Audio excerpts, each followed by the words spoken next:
വരുന്നുണ്ട്.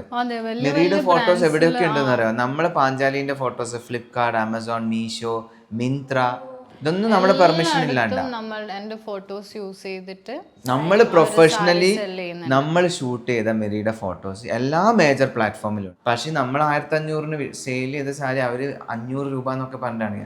പക്ഷെ അവർക്ക് കിട്ടുന്നത് കംപ്ലീറ്റ്ലി മാറ്റായിരിക്കും. അപ്പൊ അത് വാങ്ങിച്ചിട്ട് നമ്മളോട് വന്ന് കംപ്ലൈന്റ് ചെയ്യുന്നുണ്ട്, നിങ്ങളെ ഫോട്ടോ കണ്ടിട്ടാണ് നമ്മൾ വാങ്ങിച്ചത്. അത് ആൾക്കാർ അങ്ങനെയാണ്, നിങ്ങളുടെ ഫോട്ടോ കണ്ടിട്ട് ആ ഒരു ട്രസ്റ്റ് ആണ് അവർക്ക് ഫേസ് അവര് ആര് സെയിൽ ചെയ്യുന്നുള്ള നോക്കാം. ഈവൻ ഇതിനിടയ്ക്ക് ഞാൻ ടീച്ചറായിട്ട് ചില സമയത്ത് നമുക്കും ഈ ഫ്രസ്ട്രേഷൻ വരുമല്ലോ. അപ്പം ചില ആൾക്കാർ വേറെ ഫേക്ക് ആയിട്ടുള്ള സ്ഥലങ്ങളിൽ പോയി വാങ്ങിച്ചിട്ട് നമ്മളൊന്ന് ഭയങ്കര തെറി വിളിക്കുന്നതാണ്. ഇവര് വിളിക്കുകയില്ല, ഇവര് കമന്റ് ആണ് ഇടുന്നത്. പാഞ്ചാലി വെസ്റ്ററിന്റെ താഴെ വന്ന് ഭയങ്കര. അപ്പൊ നമ്മൾ ചെക്ക് ചെയ്യും ഇത് മേടിച്ചിട്ടുണ്ടോ, എന്താണ് ജെന്യൂൻ റീസൺ ആണോ നോക്കുമ്പോൾ നമ്മളെടുക്കുന്നതായിരിക്കില്ല പർച്ചേസ് ചെയ്ത്, നമ്മളാണ് തിരിച്ചങ്ങോട്ട് കോൺടാക്ട് ചെയ്യുന്നത്, എന്തായിരുന്നു ഇഷ്യൂ. അപ്പോഴാണ് ഇത് മൊത്തം പറയുന്നത്, ഓൺലൈനിൽ വേറൊരു പേജിൽ നിന്ന് മേടിച്ചു, നിങ്ങളുടെ വീഡിയോ ആണല്ലോ, അപ്പൊ നിങ്ങളല്ലേ എന്നൊക്കെ പറയുന്നത്.